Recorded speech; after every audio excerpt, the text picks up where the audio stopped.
আপনি যেহেতু নির্বাচিত একজন প্রতিনিধি ছিলেন, সামনেই নির্বাচন, হয়তো আগামী বছর ফেব্রুয়ারির প্রথম সপ্তাহে নির্বাচন ঘোষণা করেছে নির্বাচন কমিশনার এম নাসিরউদ্দিন সাহেব। সেখানে নির্বাচন যেহেতু সামনে, আপনাদের আপনি যেহেতু নির্বাচন করেছেন, কতটুকু চ্যালেঞ্জিং আপনাদের জন্য সামনে নির্বাচন? আসলে বাংলাদেশ জাতীয়তাবাদী দল বিএনপি যিনি প্রতিষ্ঠাতা, তিনি শহীদ রাষ্ট্রপতি জিয়াউর রহমান সাহেব, তিনি বাংলাদেশে এমন একটি রাজনৈতিক দল সৃষ্টি করেছেন যার আদর্শ এখনো সেই আদর্শের কারণে এবং ওনার সহধর্মিনী তিনবারের সাবেক প্রধানমন্ত্রী দেশনেত্রী বেগম খালেদা জিয়া, বিএনপির বর্তমান চেয়ারম্যান, এবং ওনার সুযোগ্য সন্তান, বাংলাদেশের গর্ব, সারা বিশ্ব যাকে আমরা মনে করি আগামী দিন গর্ব করবে, সেরকম একজন নেতা জনাব তারেক রহমান সাহেব, বিএনপির ভারপ্রাপ্ত চেয়ারম্যান, ওনার নেতৃত্বে আমরা এই দলটি করতেছি।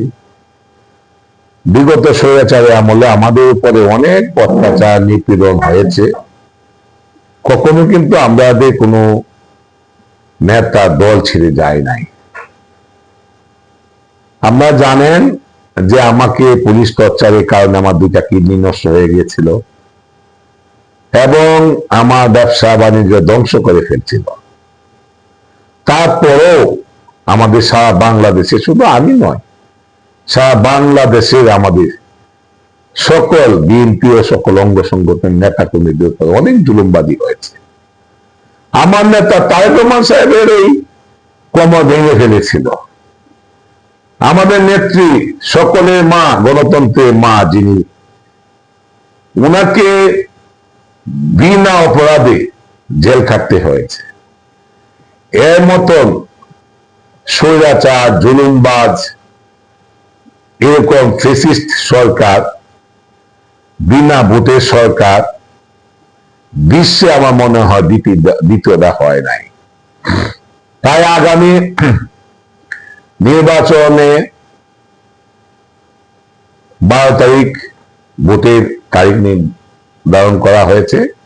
আমি প্রথমেই আমাদের প্রধান উপদেষ্টাকে ধন্যবাদ জানাই, পাশাপাশি নির্বাচন কমিশনারকে ধন্যবাদ জানাই। আমি আশা করব বাংলাদেশে একটি নজিরবিহীন, সুস্থ, নিরপেক্ষ একটি নির্বাচন হবে, যে নির্বাচনটি পরবর্তীতে যে সরকারই আসুক তারা যাতে সেটাকে ফলো করে তার ভিত্তিতে যাতে নির্বাচন পরিচালনা হয়, সেটা আমি ওনাদের কাছে আবেদন করব। আমাদের দলের নেতা কর্মীরা শুধু আজকে নয়, আমরা 2012-13 সাল থেকেই কিন্তু আমরা এই নির্বাচনের দাবি করে আসতেছি। আমরা মাঠ পর্যায়ে কাজ করে যাচ্ছি। আমাদের হোসেনপুরের, একসময় হোসেনপুরের মানুষ ছিল আওয়ামী লীগের দুর্গ বলে পরিচিত ছিল, যেটা এখন বিএনপি দুর্গ হিসাবে পরিচিত। এবং এখান থেকে এটা আমাদের সকলের প্রচেষ্টায় আমাদের নেতা জনাব তারেক রহমান সাহেবের আদর্শ আমরা বজায় রাখতে পেরেছি। আমরা সন্ত্রাস মুক্ত, চাঁদা মুক্ত একটা সমাজ গঠন করার জন্য আমরা সকলেই কাজ করতেছি। সারা বাংলাদেশেই কাজ চলতেছে। তারই মধ্যে গত স্বৈরাচার সরকারের কিছু এখনো বীজ রয়ে গেছে, যে কারণে আপনার এখনো এরা এই চাঁদাবাজি করতেছে আর দোষ চাপাচ্ছে একটি নব্য রাজনৈতিক দল যারা বিএনপির উপরে চাচ্ছে। এর পূর্বে 2008 সালেও মাইনাস ফর্মুলায় রাজনীতি চলতেছিল, এখনো মাইনাস ফর্মুলা রাজনীতি চালাতে চাচ্ছে, কিন্তু বাংলাদেশের মানুষ এটা কখনো সফল হইতে দিবে না।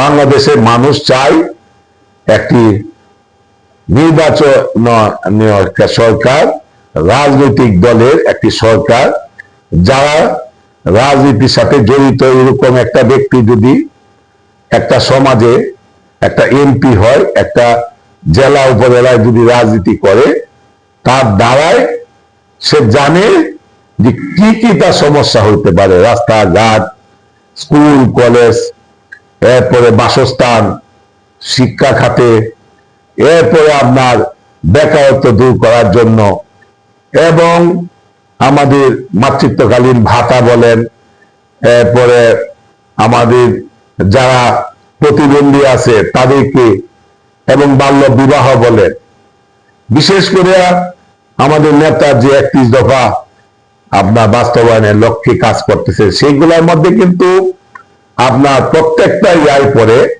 আমাদের যারা সংস্কার বলতেছে, 31 দফার মধ্যে কিন্তু টোটাল সংস্কারও আছে। এই 31 দফা বাস্তবায়নের জন্যই আমরা মাঠে কাজ করতেছি। সেই জন্যই আমরা আগামী নির্বাচনে আশা করব যে আমরা সকলে মিলে বিপুল ভোটে বিএনপি আমরা বিশাল ব্যবধান সারা বাংলাদেশে অতীত ইতিহাস আমরা সৃষ্টি করতে পারবো।